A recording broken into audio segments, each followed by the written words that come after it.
Bonjour à tous et bienvenue à ce premier Hello Inspiration. Alors vous le savez, nous avons toujours à cœur de vous accompagner et de créer des moments d'échange, et ce, malgré les circonstances qui nous empêchent aujourd'hui de pouvoir nous retrouver physiquement. Nous avons donc imaginé ce nouveau rendez-vous 100% digital pour vous. Nous l'avons pensé comme un rendez-vous, une bouffée d'air, un moment d'inspiration avec une personnalité au parcours unique. Sans plus tarder, je vous propose d'embarquer avec notre invité de cette première édition, Marc Tiercelin. Marc, bonjour. Bonjour. Alors Marc, je ne sais pas si je dois encore vous présenter, mais je vais tout de même le faire. Plus de 700 000 kilomètres parcourus sur tous les océans. C'est un aller-retour Terre-Lune, 5 tours du monde en solitaire, 4 Vendée Globe, 22 transatlantiques et tant d'autres aventures. Derrière les chiffres, il y a aussi un parcours atypique, notamment avec une formation à l'école Boulle en ébénisterie et dessin, une passion pour la transmission et puis un parcours entrepreneurial aussi. Alors nous aurons évidemment l'occasion de revenir sur ce parcours, mais aussi d'aborder les thèmes que sont le risque, l'échec, le choix, le collectif et la solidarité. Je rappelle à vous qui nous suivez que vous pouvez poser vos questions en direct via l'onglet questions. Alors la première question, Marc, que j'ai envie de vous poser, c'est finalement, on est dans une période aujourd'hui où le cloisonnement, on vit tous avec le cloisonnement et l'incertitude. Comment le navigateur que vous êtes traverse-t-il cette période et finalement à quoi ressemble le quotidien d'un marin confiné? Alors moi j'avais pris un peu d'avance du fait des courses, par exemple les Vendée Globe. En ce moment on se court le 9e Vendée Globe.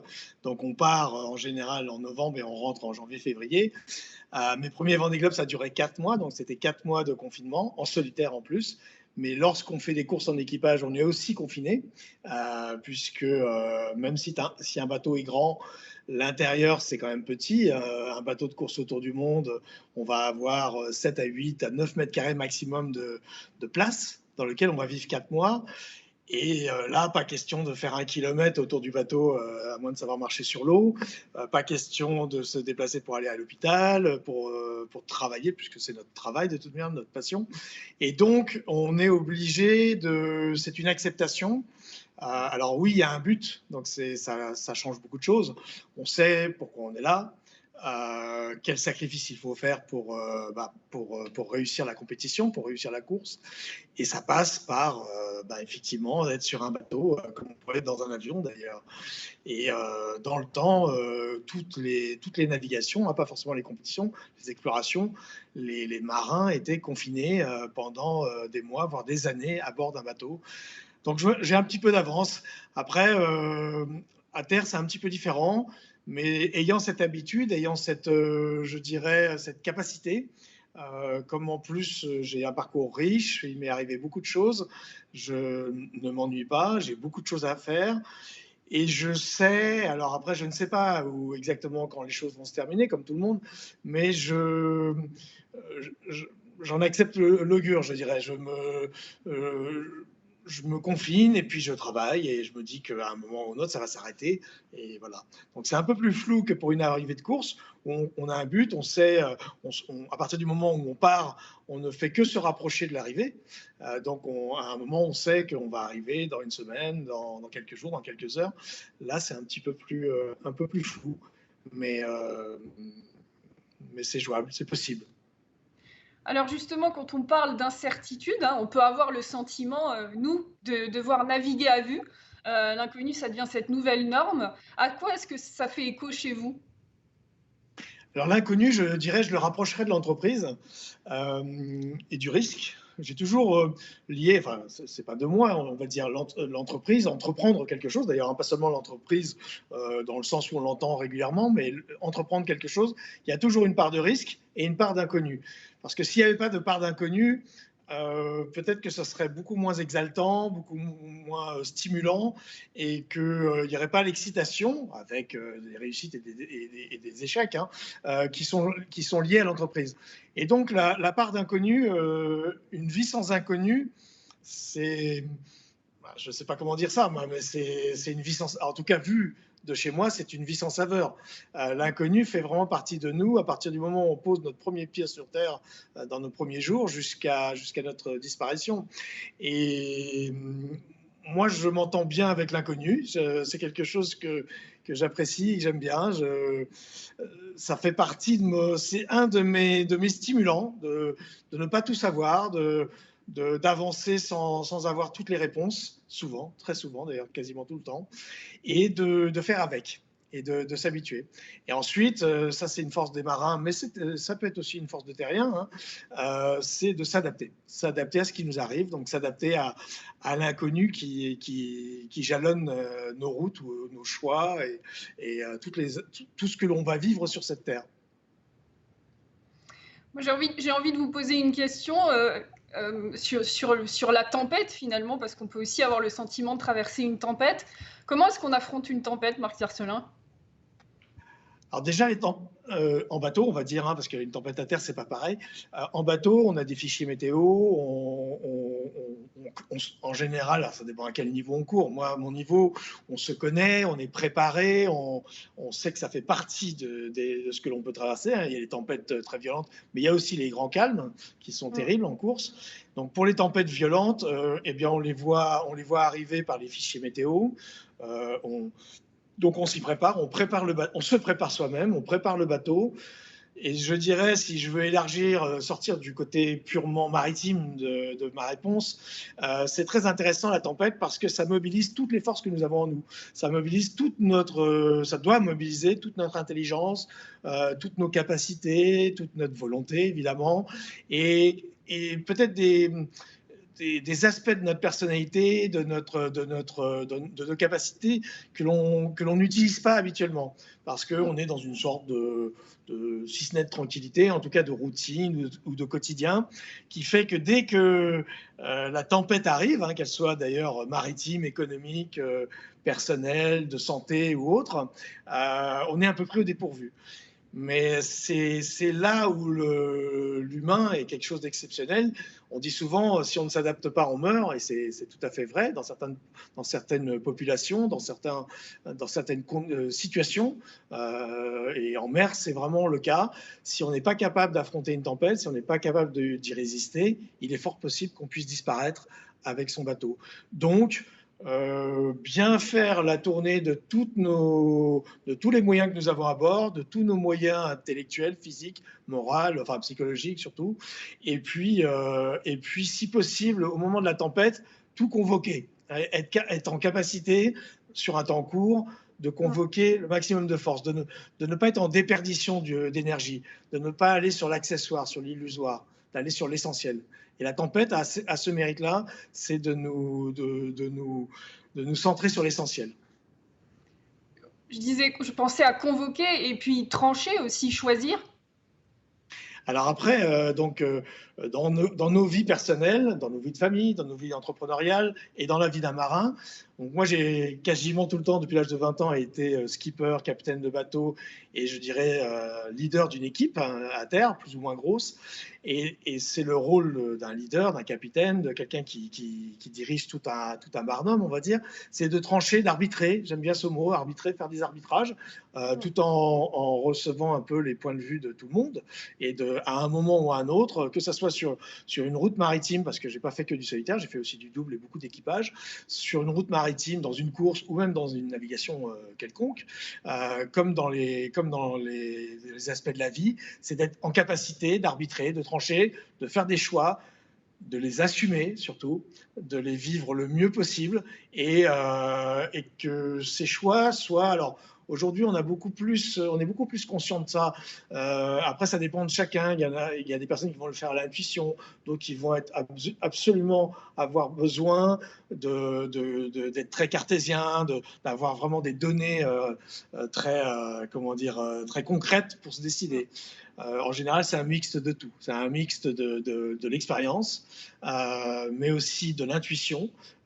Et c'est aussi cette capacité qu'on a à se faire confiance et que les autres autour de soi vont aussi avoir ou pas.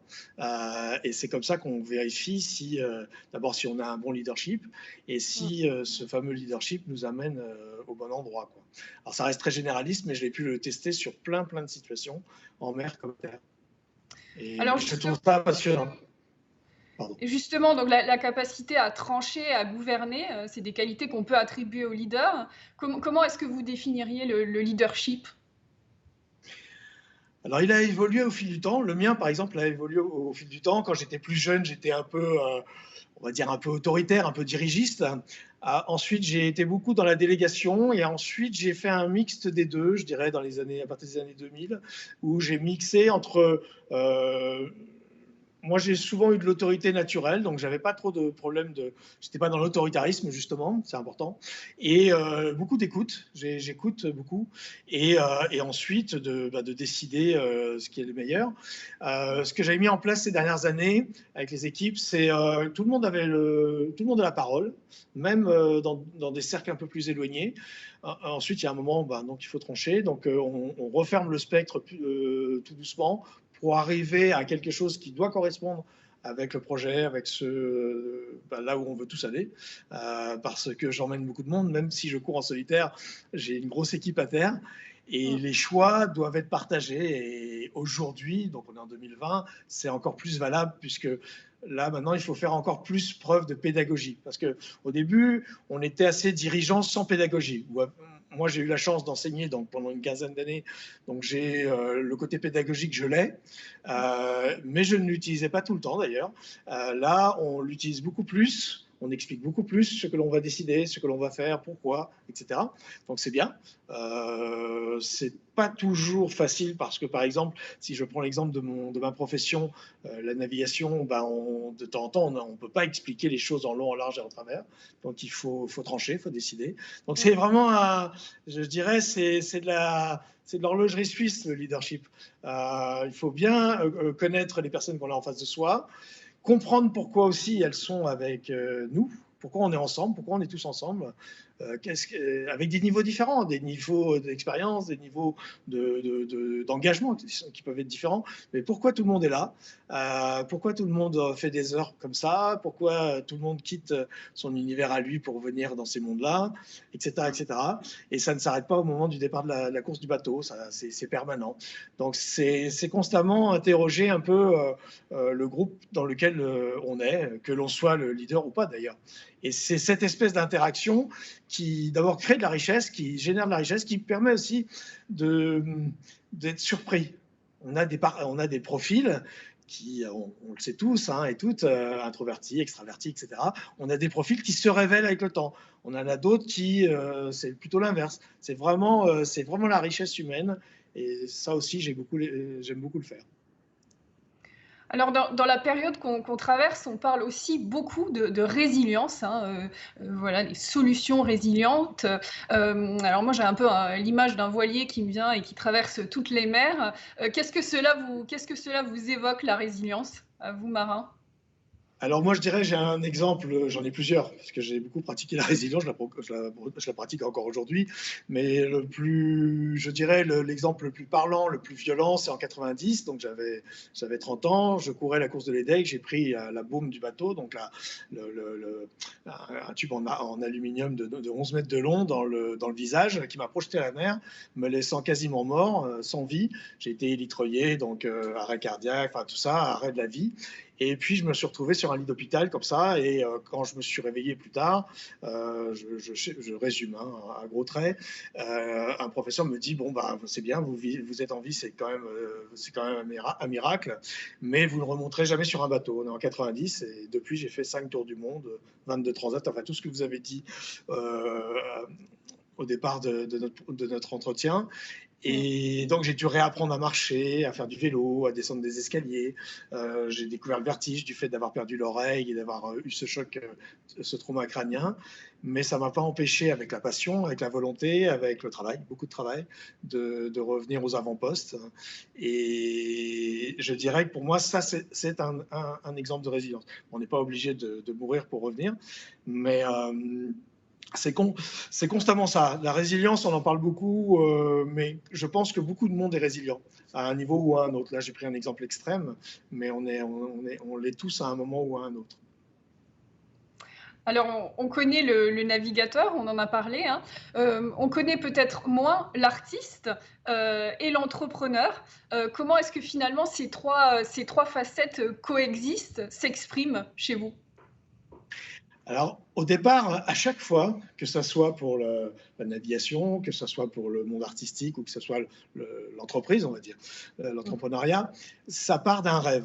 Moi, je suis quelqu'un qui, mon moteur, on va dire, enfin, c'est pas mon moteur d'ailleurs, mon carburant, oui, ça c'est plutôt mon carburant, ça va être le rêve. Quand je fais l'école boule, je suis très jeune, je suis assez en avance et j'ai envie de quitter l'enseignement classique parce que je m'y ennuie et j'ai envie de concrétiser, de réaliser avec mes mains. Et je suis plutôt doué, hein, je suis plutôt manuel, comme on dirait, à ce moment-là. Et je veux devenir luthier, donc je rêve de ça. Et je vais prendre tous les moyens qui sont possibles, quasi inatteignables, parce que l'école Blue est une grande école, pour y arriver. Arrivé là-bas, je vais faire 3 années et je vais me rendre compte que la vie dans des ateliers, la vie à Paris ne me convient pas, n'est pas ce que je vais pas pouvoir, enfin, je vais pas réussir à faire toute une vie comme ça. Et je naviguais déjà, hein, je faisais déjà du bateau en petite quantité, on va dire, pas beaucoup. Et je décide d'un seul coup de changer ma vie, comme on dirait aujourd'hui, de disrupter ma vie et d'aller vers la mer, d'aller vers l'océan et d'y faire ma vie. Et à l'époque, on est fin des années 70, ce monde n'est pas celui d'aujourd'hui, skipper professionnel n'est pas un métier qui existe. Et donc, je vais partir d'un autre rêve, c'est de faire cette vie sur les océans, mais d'être concret. Donc, je vais passer les diplômes pour enseigner. Donc, je vais enseigner la voile pendant une quinzaine d'années, tout en faisant de la compétition en parallèle. Et c'est tout cet enchevêtrement avec l'enseignement, le dériveur au niveau national, international et olympique, ensuite la course au large, et puis aujourd'hui les bateaux volants, et puis l'innovation, qui est toujours, comment dire, qui naît à travers un rêve, donc, où je convoque ma créativité pour étoffer le projet, et ensuite où je convoque, là aussi, ma part entrepreneurial, c'est-à-dire mon côté entrepreneur, c'est-à-dire le côté concret, pragmatique, où, ok, donc je souhaite faire ça, je souhaite le partager avec le plus grand nombre, il faut trouver un budget, il faut trouver une équipe, il faut trouver des lieux, il faut trouver un bateau ou des moyens, etc. Il faut trouver un ensemble de choses qui vont permettre à ce rêve de se concrétiser, et si j'ai de la chance, qu'il soit suivi par 10, 20, 30, des millions, et jusqu'à des millions de personnes, ce qui a été le cas du Vendée Globe, par exemple. Et donc, si je prends tous ces rêves, et même mon rêve actuel, c'est exactement comme ça que j'invite la partie créative, la partie entrepreneuriale et la partie, on va dire, sportive et aventurière. Alors, effectivement, on le voit, donc la créativité, c'est effectivement ce qui a nourri aussi et ce qui vous a poussé finalement à rechercher de nouvelles aventures. Est-ce que vous pouvez nous en dire un peu plus sur cette posture prospectiviste finalement, enfin, qui place l'innovation au cœur, et puis sur notamment votre dernier projet de Flyboat? Alors là, en fait, le côté prospectiviste, je l'ai spontanément. Et c'est que peu à peu, je me suis rendu compte que j'avais ça.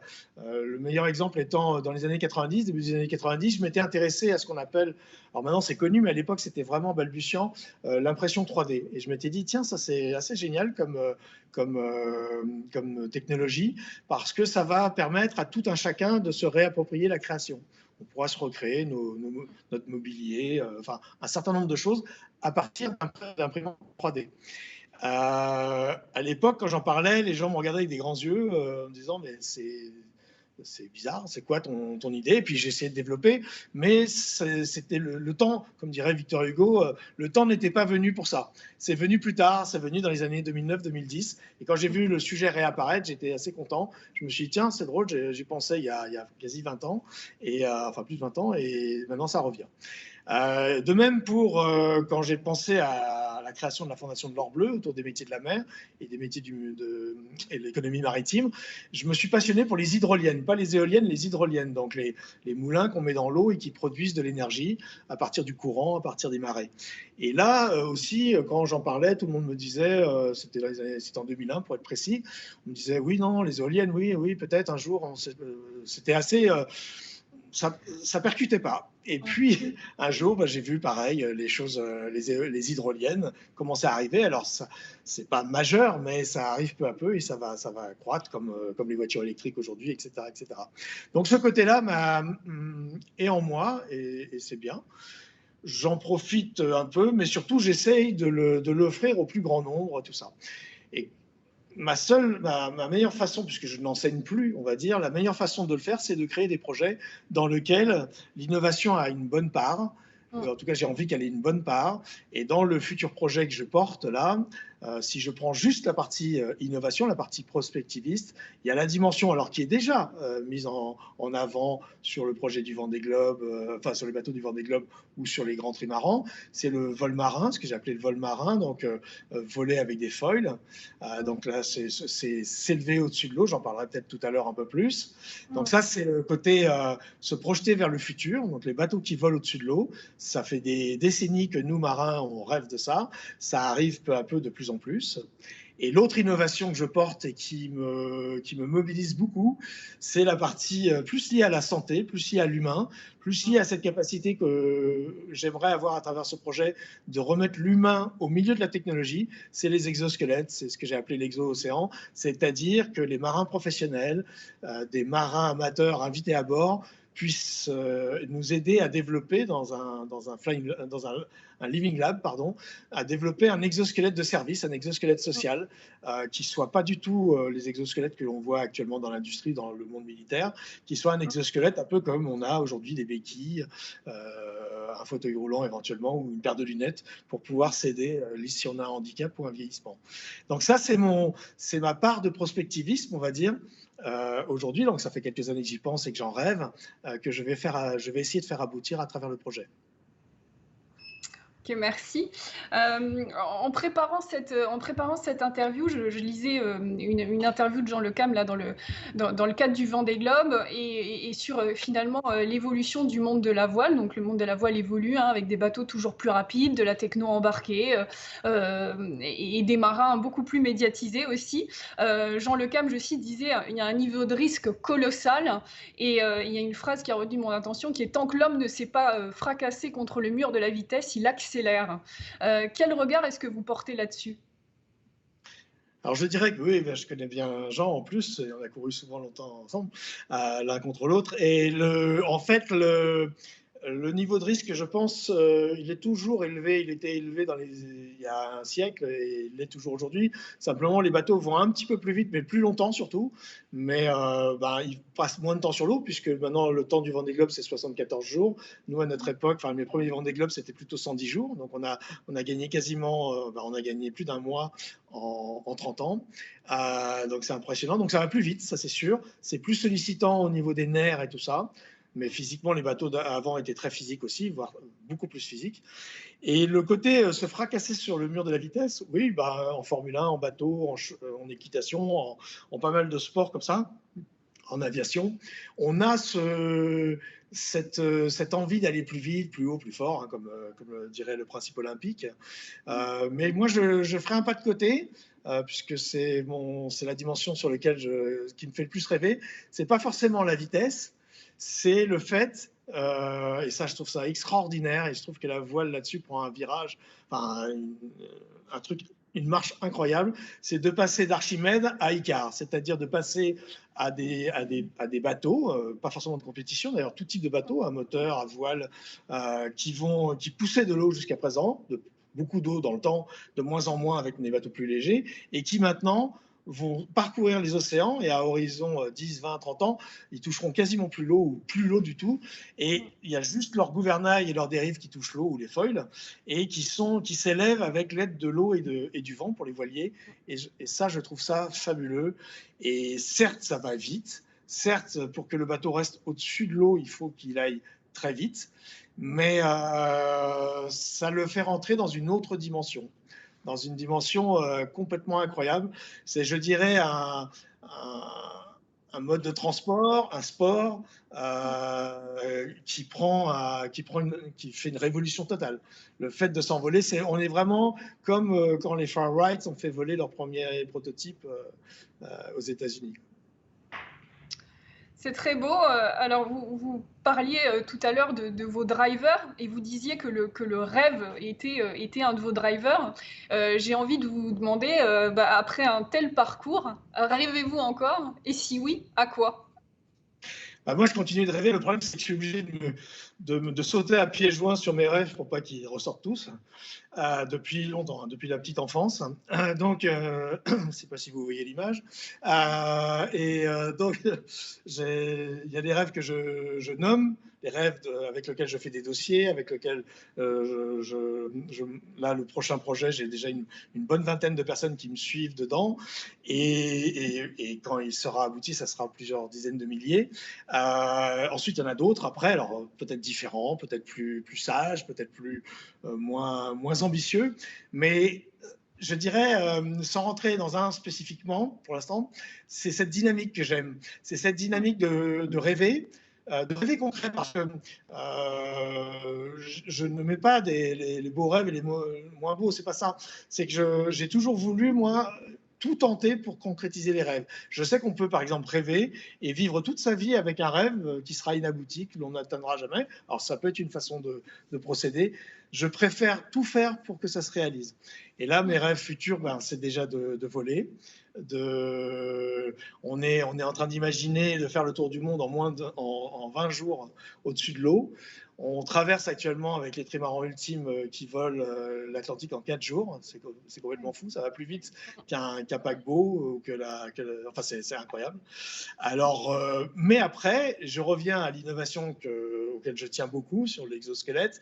Un de mes rêves central aujourd'hui, au-delà de naviguer, c'est d'arriver avec toute une équipe assez large, avec donc des marins professionnels, amateurs, des ingénieurs, des développeurs, le monde de la technique, le monde de la santé aussi beaucoup, à développer cet exosquelette grand public, accessible pour tout le monde, et pour venir trouver des solutions pour le monde des seniors, le monde du handicap, le monde des accidentés et tout ça. Là, je pense que si j'arrivais à ça, à horizon 1, 2, 3, 4 ans, je ne sais pas, j'aurais fait un beau parcours de vie. On vous souhaite le meilleur en tout cas. Le monde des marins, il est aussi connu pour ses valeurs fortes d'entraide, de solidarité, qui peuvent parfois donner l'impression un peu de manquer dans notre quotidien. Qu'est-ce qui est important pour vous de transmettre aujourd'hui à nos enfants, à nos jeunes? Alors, c'est sûr que le monde de la mer, hein, que ce soit en compétition, la pêche ou le transport, le monde de la mer, mais aussi le monde de la montagne, les mondes qui sont confrontés à l'élément, sont des mondes de valeurs. Et par exemple, dans le monde de la mer, on a le devoir de l'assistance. Assister. Par exemple, dans le Vendée Globe 96-97, mon premier Vendée Globe, je me suis détourné presque 2 jours pour aller à la recherche de Jerry Roof, qui malheureusement a disparu, donc je n'ai pas réussi à pouvoir le sauver ou l'aider. Mais ce devoir d'assistance est un beau principe. Et très régulièrement, les terriens nous interrogent autour de ça, parce que c'est quelque chose qui manque beaucoup dans nos sociétés, et surtout les sociétés occidentales et plutôt industrielles, on va dire, dites développées. Là, je viens de passer, on voyait le petit film au début de notre entretien, je viens de passer 4 ans pour Arte auprès de 30 peuples des mers, des peuples premiers. Et là, l'entraide, elle est quotidienne. Elle est vraiment, ils la pratiquent comme nous, on pratique le vélo, quoi, on va dire. C'est vraiment quelque chose qu'ils font entre eux tout le temps. Parce qu'ils ont vraiment encore cette façon de voir la vie qui est en groupe, du bébé jusqu'au plus âgé. Et donc, l'ensemble de la cellule familiale de la population tient par ce lien. Donc, voilà, cette solidarité, cette entraide. Donc ça, c'est quelque chose que nous, les marins, nous avons, parce que nous sommes dans un élément violent, dans lequel on peut perdre la vie à n'importe quel moment. Et c'est compliqué d'affronter les calmes plats, c'est compliqué d'affronter les tempêtes, le très grand froid, le très grand chaud, tout ça. Ensuite, en termes de valeurs, la mer, ça développe des valeurs de courage, de volonté. C'est des valeurs aussi d'engagement. Je pense que c'est peut-être le mot que je mettrais aussi un peu au-dessus de la pile en ce moment. À l'image un peu du rugby, c'est les deux sports sur lesquels la notion d'engagement n'est pas vaine, n'est pas superficielle. C'est-à-dire que quand vous vous engagez dans une mêlée au rugby ou quand vous vous engagez dans une traversée en mer, c'est très compliqué ensuite de dire bon attendez, excusez-moi, là j'ai piscine, donc je vais me mettre un peu de côté, ou de demander à une tempête de passer 2-3 jours plus tard. Ça se passe pas comme ça dans la vraie vie. Et donc cette histoire d'engagement, cette notion d'engagement, il faut bien qu'on en soit conscient avant. Et je crois que c'est des sens. Je suis pas du tout un donneur de leçons et je n'aime pas l'être. Et je ne le suis pas, mais c'est important de l'avoir présent en soi quand on est dans le doute, l'inquiétude, l'incertitude, on en parlait.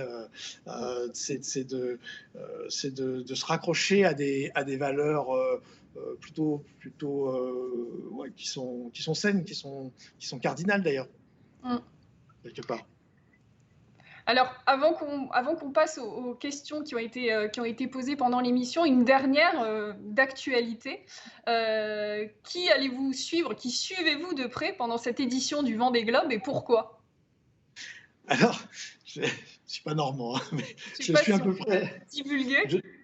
Oh oui, oui, tout à fait. Je suis un peu tout le monde. Je suis du premier jusqu'au dernier. Je trouve ça, les 33 bateaux, même là, Jérémy, là, je viens de lui envoyer un message ce matin, qui vient de repartir. Donc, je trouve ça très courageux parce que partant comme il part, il peut pas gagner. Enfin, à moins toute la flotte devant lui, c'est impossible. Mais il va faire une très belle course, je pense, il faut qu'il la fasse pour lui. Souvent, on a tendance à s'oublier, nous les compétiteurs, il faut qu'il la fasse pour lui. Et puis, il peut faire un très beau temps, il peut faire un record, peut-être battre un record. Et puis surtout, ce qu'on oublie quand on part en mer, que ça soit d'ailleurs pour une course ou pour n'importe quoi, on emmène avec nous, qu'on le veuille ou non, toutes les personnes qui vivent par procuration, et c'est pas négatif ce que je dis ou péjoratif, toutes les personnes qui peuvent pas le faire. Et ça, c'est un privilège. Et j'ai toujours vécu ça comme un privilège. Et un joli privilège. Donc, d'essayer, tant que ça se peut, de le partager, de le faire vivre à toutes les personnes, même qu'on ne connaît pas, à terre. Donc, la communication en fait partie. La façon de communiquer compte énormément. Pas pour faire des likes, des milliers de likes, c'est pas ça. C'est que la façon dont on va avoir de communiquer va enchanter ou pas la vie d'autres personnes. Et ça, je trouve ça assez fabuleux. Et comme en plus c'est un sport qui est sur la durée, c'est jour et nuit pendant plusieurs jours, semaines, voire mois, ce qui est quand même le seul sport comme ça. Hein.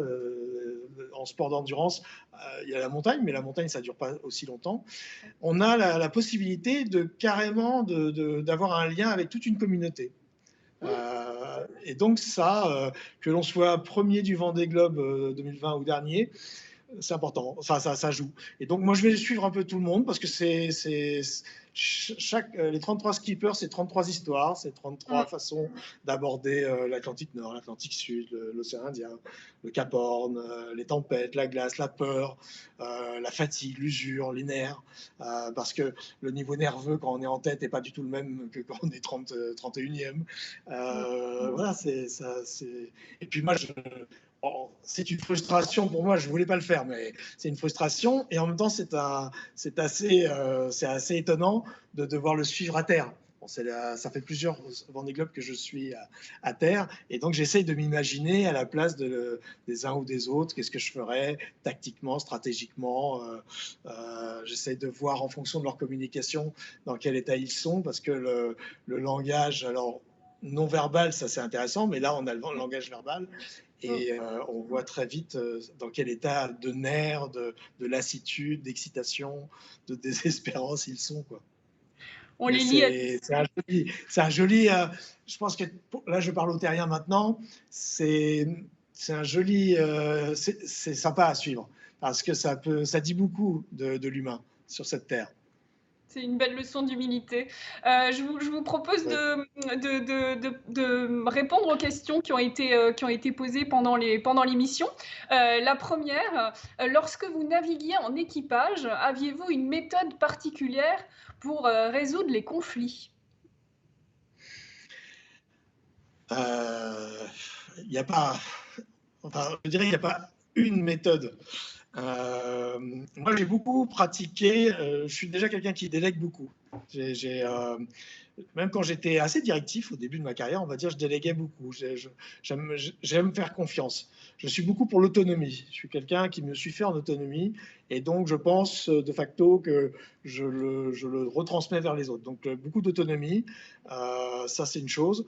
Ensuite, ce que j'ai développé au fil du temps et qui s'est avéré payant, c'était le dialogue, c'est-à-dire alors on n'a pas toujours, quand on est un leader, quand on est un skipper, en plus médiatique, etc., on peut des fois être un peu, c'est le défaut du sportif de haut niveau, c'est d'être auto-centré, donc l'écoute n'est pas forcément la qualité première, mais je me suis forcé, et avec plaisir, hein, à écouter plus. Déjà, je faisais confiance, ça, c'était pas le problème, mais c'était d'écouter plus et puis d'arriver à créer. C'est surtout là que j'ai le mieux œuvré, je pense. Enfin, un des points sur lesquels j'ai le mieux œuvré, c'est de faire que les personnes se parlent. Et on est dans des mondes, le monde de la technologie, le monde de la course au large, c'est un monde d'ingénieurs, et c'est pas toujours facile. C'est pas toujours. Et c'est peut-être là où je peux reconvoquer ma dimension créative. C'est-à-dire mon côté créatif m'a aidé vis-à-vis d'ingénieurs qui n'étaient pas forcément enclins à se parler les uns les autres. Mais après, les conflits, il y en a eu de toutes sortes. Donc, ça, je ne peux pas donner je dirais une recette qui fonctionne à tous les coups. C'est savoir, je crois que c'est vraiment savoir pourquoi les personnes qui nous entourent sont là. D'arriver à ce que. Alors, ça dépend des groupes. Hein, c'est arriver à un moment ou à un autre, je ne sais pas, ça, j'ai pas de solution. Chaque sujet est unique, chaque situation est unique, à ce que les uns et les autres puissent prendre la parole, puissent exister dans le groupe et se sentir exister aussi. Okay, merci. Alors, on a une deuxième question. Pouvez-vous nous expliquer ce qui va faire la différence en termes d'humains sur le Vendée Globe actuel, d'après votre expérience? Je dirais qu'il y a deux faces. Là. Il y a le côté qui est vers les terriens. Donc là, le côté humain, ça va se passer par la communication. C'est comment chaque skipper communique. Le problème, c'est que c'est devenu très, très réglementé, un peu trop d'ailleurs. Ça a enlevé beaucoup de spontanéité, ça c'est bien dommage. Le fait que on se lance, moi j'ai beaucoup fait ça dans des communications que l'on fait à sa façon, avec son état d'esprit, donc ça c'est bien. Et après, au niveau de sa façon de courir, donc là c'est la façon plus personnelle entre soi et soi et vis-à-vis de son équipe et puis de son objectif sportif, là aussi, on se rend compte qu'on est tous différents. Sur les 33 skippers qui ont pris le départ du Vendée Globe, il y aura 33 façons de voir les choses. Les tempêtes, les problèmes de casse, etc. Il va y avoir... moi, par exemple, ce qui m'a toujours aidé, c'est que je ne lâche jamais. Je ne lâche rien. Tant que la ligne d'arrivée n'est pas franchie, je fais la même chose sur mes projets à terre. Je ne m'estime pas perdant, j'ai rien perdu. Même s'il reste 0,05% de chance, je la prendrai. On peut avoir des personnes qui vont agir très différemment, qui vont se désunir dans un premier temps, se rattraper ensuite, et là on est vraiment sur les qualités humaines. Mais bon, c'est bien qu'on soit tous différents, ça va donner des courses différentes. Et face à un même problème, souvent c'est assez marrant. Comment, moi j'observe, hein, on le voit bien dans les trajectoires sur la carto, comment la personne a vécu une casse matérielle dans la première heure, 12 heures après, 24 heures après, et ensuite au fil du temps. Merci. Une autre question. Comment voyez-vous l'intelligence collective? C'est un beau concept. Je dirais que le premier mot qui me vient à l'esprit, c'est là aussi, on reparle d'écoute des uns des autres parce que c'est difficile d'avoir de l'intelligence collective si on ne s'écoute pas, si on n'écoute pas les autres. Ça déjà de base. Ensuite, c'est cette capacité par rapport à des ambitions qui sont personnelles à tout le monde. Tout le monde a des ambitions, plus ou moins avérées, plus ou moins assumées. À être capable, par exemple, c'est un exemple assez fort, et en général c'est l'exemple de la personne qui fait le leadership, c'est de prendre sur soi, en se pensant peut-être le meilleur ou la meilleure, que la solution que l'on porte est celle qu'il faut absolument à ce sujet-là, être en capacité, c'est facile à dire comme ça, hein, ça reste théorique mes mots, mais moi je l'ai essayé à plusieurs reprises et je vais continuer sur le projet futur, c'est de se dire peut-être la solution elle est chez quelqu'un d'autre que chez moi. Et c'est ce que j'ai fait pour le projet, par exemple, que je porte. C'est d'ouvrir à d'autres et de se dire, ben, moi, je porte le projet parce que j'ai une légitimité par rapport à ça, ça, ça ou ça, mais peut-être que sur ce sujet-là, j'ai rien à dire parce que je n'y connais rien. Sur cet autre sujet, je préfère que les 2 ou 3 autres personnes le gèrent. Par exemple, la dimension financière, je sais lire, enfin, je connais, on va dire, depuis 30 ans, mais ce n'est pas ma spécialité. Je ne suis pas fort là-dedans. Donc, je le dis, toute mon équipe sait, et je leur ai dit, il y a 2, 3 sujets sur lesquels je leur dis, là, je délègue entièrement, je vous fais une totale confiance. Je vérifie, mais je fais une totale confiance en leur capacité. Donc, l'intelligence collective, ça va être ça, ça va être d'utiliser les spécificités de chacun, les passions, les capacités de chacun, là où elles doivent être. Et en bateau, c'est assez génial pour ça. Ça fonctionne assez bien. Alors, une dernière question. Bonsoir Marc, Orange s'engage dans son plan Engage 2025 fortement dans l'environnement.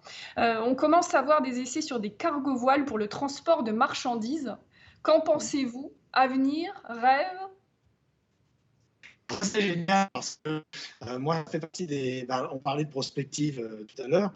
Ça fait partie des points qui ont attiré mon attention il y a à peu près 18 ans, bientôt 2002-2003, où je me suis dit, mais ça commençait déjà, hein, ça fait quelques années, quelques décennies que l'on y pense, et là, ça devient une réalité parce qu'ils ont fait tourner des modèles. Il y a des entreprises qui se lancent dans le cargo à voile, il y a des constructions de cargo à voile, plutôt en Allemagne, en Hollande et bientôt en France.